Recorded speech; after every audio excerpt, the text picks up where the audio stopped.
Hello, internet denizens. It's me, Antonio D'Amico. This is Pointy Hat, and welcome to Tip of the Hat.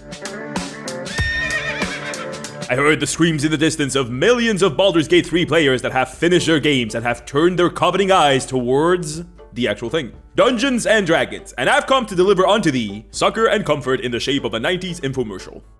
Has this ever happened to your human familiar? You want to play D&D, but scheduling a bunch of mid to late 20-30 somethings is like herding cats. Is keeping track of the 112 character sheets you have to carry around because you decided to play a druid getting you down? Are you more likely to sprout wings than to find 4 other people you actually like who would be willing to play pretend with you? Literally unable to do math? Well, do I have a solution for you? Presenting Online D&D. It's like D&D, but in front of a computer instead of in a basement. That's right, as I said, I'm anticipating a lot of new potential D&D players have just been born following the release of Baldur's Gate 3, and are currently finding out just how hard it is to actually get to play D&D. But do you know what would make it easier? Playing it online. That's right, babies. Round up your e-kittens and your Reddit mods, and the friends you've never seen the faces of, and yet somehow you still tell them things that couldn't be waterboarded out of you. Huddle around the warm glow of a virtual tabletop, and play D&D as it was originally conceived in 1974, through Discord. Yes, true, playing online is also hard. D&D is not an MMO that you can just click on and start playing, but it's way easier. And it's also better than an MMO. I mean, I might be biased, it's my favorite game of all time, but I make video games for a living, so I can't be that biased. So why would I be peddling D&D Online? Well, there's this recurrent idea that playing D&D Online is the lesser option, the consolation prize, not true D&D, worse. And guess what? I'm about to be controversial yet brave again, because I like playing online better. Yes, express your shock and awe in the comment section with a gasp. I'm not here to make friends. I'm here to say that online D&D can be just as good and at times better than playing in person, if you do it right. And this video is gonna tell you exactly how to do that. So let's get into it, shall we?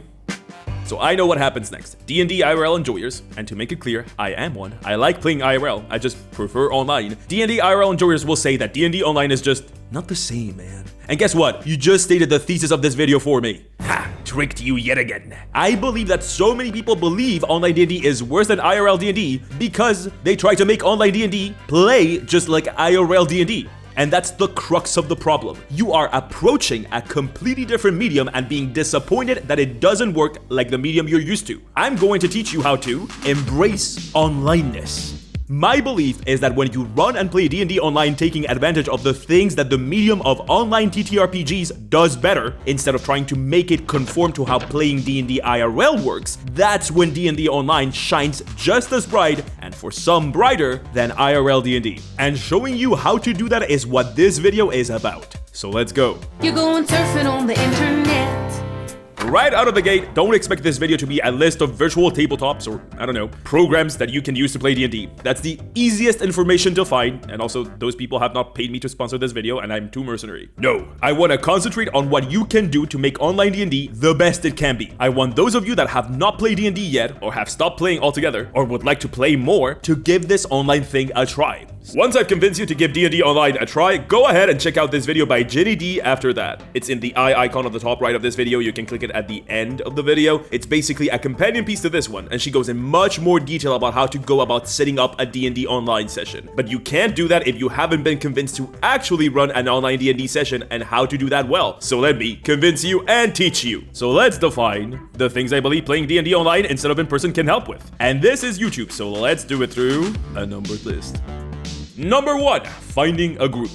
I know most of my audience lives in the land of eagles and corn, but like half of you don't. And speaking from experience, sometimes you don't live in a place where D&D is massive. Even in the US, if you're from, I don't know, bumf nowhere in North Carolina, population you and 4 other people, it might not just be challenging to find an IRL group to play with, it might just be impossible. You know what's a good fix for that? Playing online. Play with anyone across the globe. But time zones, get over it, it's fine. My home game that has gone on for years has people from 3 completely different time zones. You can make it work. You just have to want to. Yes, maybe one of you has to start playing D&D at 9 AM or at 9 PM, but guess what? It's worth it. Playing D&D Online opens the entire world to you when it comes to finding a group to play with.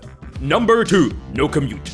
You know what will make you consider canceling a D&D session? Having to commute for it for an hour and a half. Maybe the weather is awful. Maybe you are an adult with responsibilities and it's hard to clear your schedule not just for 4 hours to play, but for the commute time to get to the session too. Maybe you can't drive and public transit is not a thing where you live and the person that drives you wherever you play D&D is sick or something. Maybe you're sick and God knows we've learned that we shouldn't be gathering while sick in the past 3 years. Point is, out of the 4 to 6 people that play a given D&D game, it's likely that only one of them will be playing in their own home. If you play IRL. Guess how many people will play from the comfort of their own home with no commute time if you play online? All of them. All of them will. Unless you have to commute to use the internet, in which case, thank you for making time to watch this online video. Number 3, comfort. D&D asks you to sit down at a table and play pretend as an adult in front of people. Now, that's extremely fun, but it's also kind of a massive ask. It's the sort of thing that can make you extremely self-conscious. It's the sort of thing that a shy person might have an extremely hard time with. You know what makes it easier though? If you are in the safety and comfort of your own space. If those people are not seated directly next to you. If you can turn on and off your camera as you see fit and decide when and how to be perceived. It is much, much harder to be self-conscious about your gremlin voice or your debatably Scottish accent when you are in your own bedroom, let me tell you. So those are some, keyword some, of the virtues of playing D&D online. Not revolutionary stuff, but we have to establish a baseline. Now, we can talk about that thing I mentioned. Embracing onlineness. Which sounds very fancy, but it's just a way of saying embrace the fact that you're playing online, rather than just trying to make an online peg fit an IRL hole. Wait, no. I shouldn't say IRL hole. It sounds weird. Fix that in the script. Well, let's edit in post. Cut everyone, cut. First, let's talk about visuals.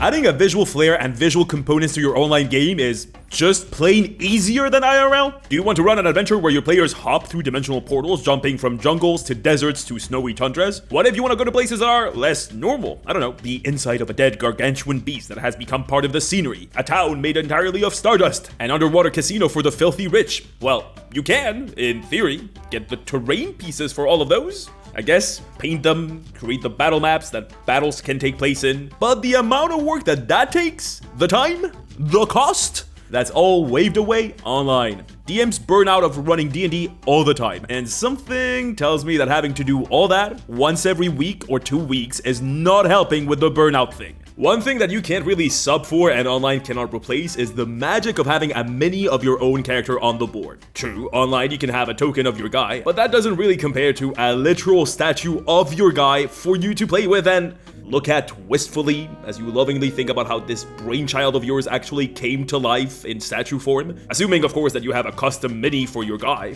Did you know that can be done? There's a legend about how custom minis happened. Under the constant threat of invasion by the sorcerer lich that leads the undead imperium at the borders of the country, the desperate king of a seaside kingdom turns towards its last hope: legends. Texts in the royal library talk of a forge, a wondrous location that can forge not weapons, but living beings.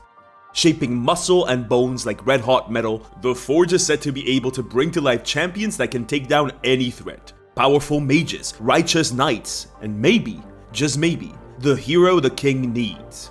The name of this impossibly powerful place? The Hero Forge.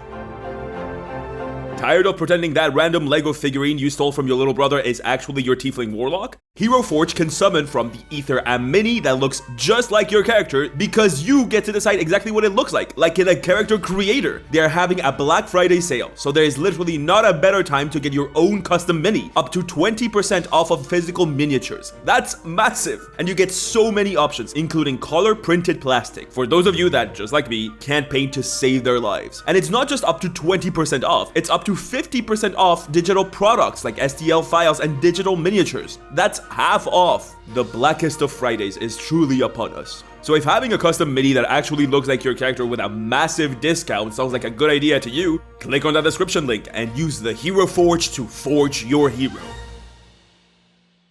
But as we said, we are not trying to compete with real life play. We're trying to make online as good as it can be. So how about we talk about visual things you can only do online, or things that are just plain better online. Okay, if you haven't figured this one out, I'm about to change the way you run D&D combat forever. I call these evolving battle maps, and they literally happen because I run D&D Online so much. Imagine a combat scenario where a monster has the ability to go between planes of existence while in combat, and the players can use, I don't know, an item to do the same thing.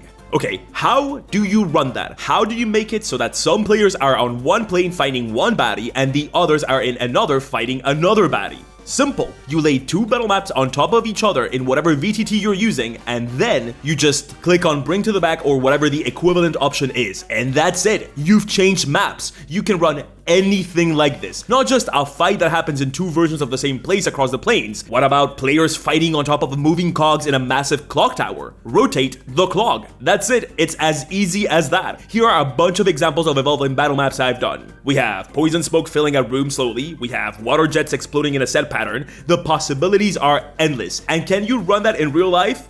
Yeah, I guess, in a way less visually satisfying and way more cumbersome way that you can online. Oh, would you look at that? I think that D&D Online does better than IRL that isn't scheduling and isn't related to it being easy to run. I wonder if we can find more. Yes, we can. Yes. I have a whole script written full of these. This is what this video is about. So come on, let's talk audio next. So if you're not using audio, you should be using audio. I suspect there's someone out there that likes to play D&D in like library silence, and more power to them. Keep shushing away, King. But for the rest of the world, a good soundtrack or ambient sound at least is important. And for some of us, it will literally make or break a game. I am physically unable to play D&D without music. I would rather jump off a window, to be honest. I'm not gonna spend much on how important sound is because this is a video about running D&D Online, not a video on how to set up the mood for D&D in general through sound. But having fighting music or ambient sound is, to me, the bare minimum. And you can of course do that online too. And I would say easier than in person. If your friends and you are playing over Discord, that's what I recommend. The DM or whoever is in charge of sound streams whatever window they are playing the sound on. Everyone watches the stream and presto, live sound. And you can manually adjust the volume of the sound in case you have, I don't know, an audio processing disorder or you are one of the aforementioned library players. What's up with you guys? But do you know a thing that you can do IRL? Voice changers. I discovered this last year and it's upped my D&D games significantly. Do you have a robot in your game? You can make them sound like a robot. Is your NPC meant to sound imposing? Give them some echo. Is your NPC an unholy amalgamation of hundreds of souls in a rough shape of a fake god worshipped by a cult of death? What if they sounded like this? Use them sparingly and see how much your players are transported into the story by the sudden shift in audio. Your lich can sound like a lich. Your celestial can sound like a celestial. Hell, your own PC can sound like the voice you envision in your head. Make sure the voice effect is clearly understandable by those playing with you and you're good. I've introduced super important NPCs like this, and honestly, nothing can pay for the reaction I've gotten out of my players. Can you do voice changes IRL? Like, can you? I'm asking because I don't know, but I know it cannot be as simple as just downloading one and sending it up on Discord. If I can do it, anybody can. There are like hundreds of those. But yeah, I'm sure many DMs have mics laying around the house and they play D&D with them in real life. And I'm sure they also have whatever other arcane contraptions of technology you need to use a voice changer in person. I wouldn't know. I still use the mic I bought for $20 when I was homeless in Paris. I have like a negative interest in learning what an amplifier is. But more power to the audio wizards in the audience. I'm just saying, probably not the thing to do for most people watching this. But you know what you can do? Download a voice changer, hook it up to Discord. It's easy. Moving on from audio and to the most important section of this video, breaking the fourth wall. By now, I feel pretty confident in having proved the advantages of playing online and all the stuff that you can do online that you can't do when playing IRL. So now I want to give some advice that is just a tiny bit more esoteric. I'm calling this the fourth wall, and the fourth wall is your screen. Take it home. Make it personal. This might sound hypocritical in a video called Embrace Onlineness, but hear me out. We gotta talk about bleed. You might have heard the term and the discourse around it buzzing around TTRPG Twitter. Oh god. But bleed is a neutral concept in TTRPGs. On its own, it's neither good nor bad. Bleed happens when you feel an emotion that isn't yours. As in, when you feel an emotion that your character is feeling. Have you ever felt relieved that you did not die in a fake D&D battle? Or exceedingly glad that you succeeded at a particularly important saving throw? That's bleed, baby. You felt an emotion that is something your character would have felt. Despite the insufferably edgy connotation and theater kiddie quality that the word has, it's not about blood, but bleed as in the way that colors bleed onto one another. There was a passage of emotion from fiction to reality. I hate this. I hate talking game design, and yet I end up doing it every video. Why did I become a game designer? Anyway, there are of course bad situations that can arise from bleed. If your character betrays another character and the player commanding the character that you betrayed themselves feels betrayed and is mad at you in real life, or if something very upsetting happens to your character and you actually feel some really heavy negative emotions, that's bleed happening in a way that can be upsetting. I personally refuse to participate in the charade some people are currently participating in. The Excite that makes bleed out to be like an extremely dangerous, life-threatening condition or whatever. You are literally playing pretend. How about we self-aggrandize a little less? But I'm not denying that people get very invested in these things, people being me, and it can lead to a not so fun time. Like everything, with a robust set of safety tools and everyone at the table being on the same page, bleed can, gasp, shock, be managed in a completely safe and enjoyable way and be a good thing. Just like it can be a bad thing if those things are not in place. Yes, you actually do want bleed. You want people to be upset when they lose and happy when they succeed and feel an emotional connection with their characters. You just gotta do it in a safe way and be mindful of people's personal lines and needs. Wow, a nuanced take. Centrism is apparently good for something sometimes. So with that in mind, how do we foster that emotional connection? How do we make bleed happen when we can't control the space? When there are no human bodies in the room with you to create and feed off of the energy of being together? That sounded like people are playing D&D in like a demon ritual or something. Well, anyway, how do we do this online? Simple. We play as normal, and we selectively decide to break the fourth wall, the computer screen that divides us from the rest of the play. Hey, put the computer down. Put it down. No, down now!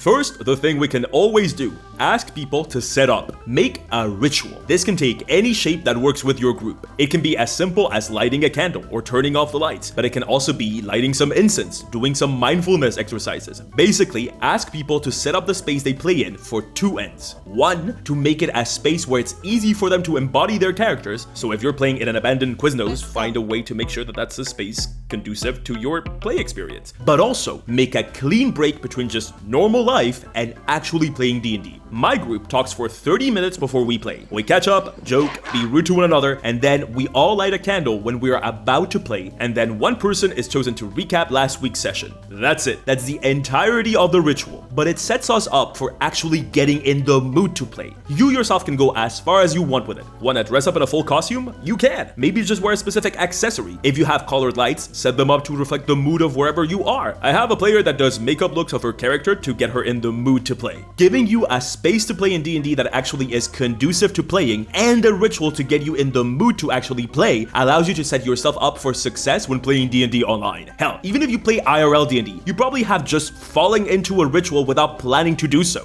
Do you all together set up the table and lay out snacks? Do you feel weird when you don't do that? That's a ritual. Humans are just by nature prone to making those up, so allow yourself the ability to do that when playing online. Okay, so that's advice for the everyday, every play session. Now, let's get into important ones. Are you running a horror adventure? An arc? Ask your players to close the blinds and lower the lights. Ask them to change their surroundings if they can at specific moments. See how much that changes things. Want to take it to the next level? Okay, do you know how crazy it feels to receive a letter from that evil vampire you foolishly decided to romance that one session, inviting you to a spooky goth vampire gala? In real life, in snail mail. An actual physical letter to your house. That's right, completely break the fourth wall and see how crazy your players go for it. Are you a devious little gremlin? Ask their roommate or their spouse to hide a thing for them in the house, and they can later find the thing and have the world of the game kind of like mesh for a second with real life. And it feels insane and incredible and amazing.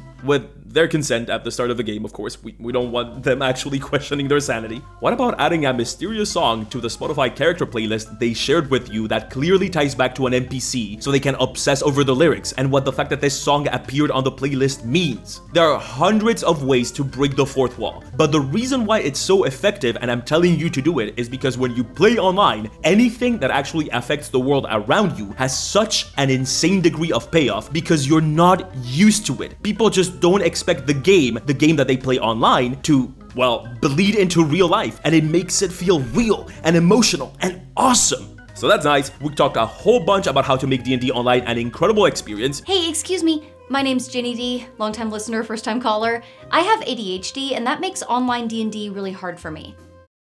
Do you guys hear something? It's weird. I hear something, but I cannot bring myself to listen. From what I hear online, I'm not alone here. A ton of people have a hard time getting into online games because of the challenges that come with ADHD.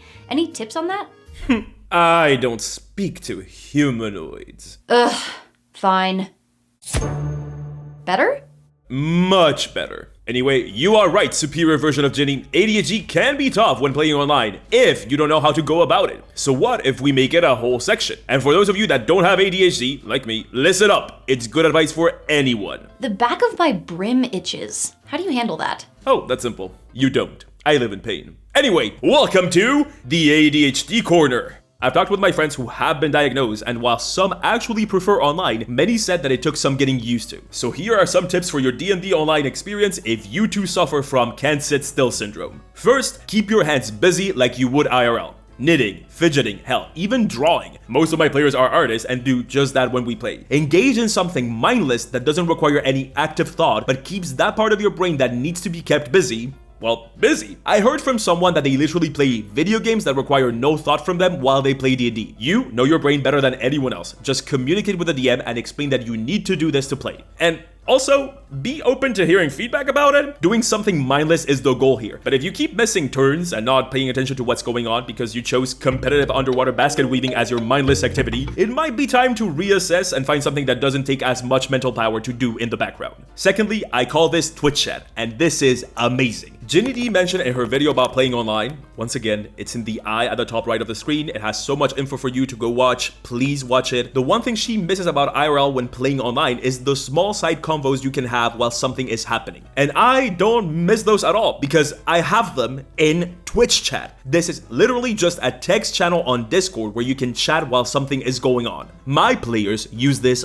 all the time. If someone is having a deep, sorrowful conversation with their lost dad, the chat will be full of dad left to buy cigarette memes. And this keeps people engaged and allows for those side combos to happen and not interrupt the game. It literally just takes you creating a text chat. It's so easy and it changes everything. Just do it. You will see how much it adds to your game. Even me as a DM, I love it. When I finish a game, I go through it and laugh at the stupid memes my players have been putting in there and try to guess through context clues what each comment was in reference to and when it was posted during the session. It's fun. Next up, camera on. Some people hate this, some people love this. Ask your group, try it. I think the best policy is camera on, but you can't just get up and do whatever. No need to stare soulfully down the barrel of the gun at all times. It's just there so that people that need to connect with a human face when talking can have a human face to connect to, and for me to stare at my face for the entirety of the 4 hours of playtime instead of looking at anyone else at all. Finally, give yourself permission to get up. If I can convince you to make one purchase for your D&D Online experience, it's this. Buy a Bluetooth headset. The ability to just get up and walk around, either because you need a glass of water or the fight is so intense you literally need to physically get up and pace around, is such a game changer. And apparently this is particularly useful for ADHD peeps. So there you go. And those are not just ADHD corner tips, but just online D&D tips in general. So, did I convince you to try D&D Online yet? No? Okay. Well, what about, I don't know, a whole bunch of maps I made for my games that you can use online when playing D&D? 42 maps, to be exact, in the description of this very video, for 100% certified free? That's right, it's a map bundle. These are maps that I've made myself for my own games, mostly by taking screenshots of games and painting over them in Photoshop. These are maps that I've used across my D&D home games that you can just use in your games for free. And some of those are evolving battle maps, the ones I talked about before, in the description, for free, for you to use in your D&D Online games. Kind of a weird gift at the end of the video for me. I normally just do subclasses or enemies or something, but I thought it might be the best gift for you to start your D&D Online journey with. So you're welcome. But what if you want a different taste of D&D through the computer? Well, I put out a video about what D&D can learn from the video game Baldur's Gate 3, the D&D video game. And it's spoiler free, so have at it. And if the battle maps have piqued your interest, how about a whole video on how to make D&D combat way more entertaining? Also, I just reworked my latest free subclass for the fighter video. Go check it out. And that's it. Love ya so much. See you on the interweb. Mwah.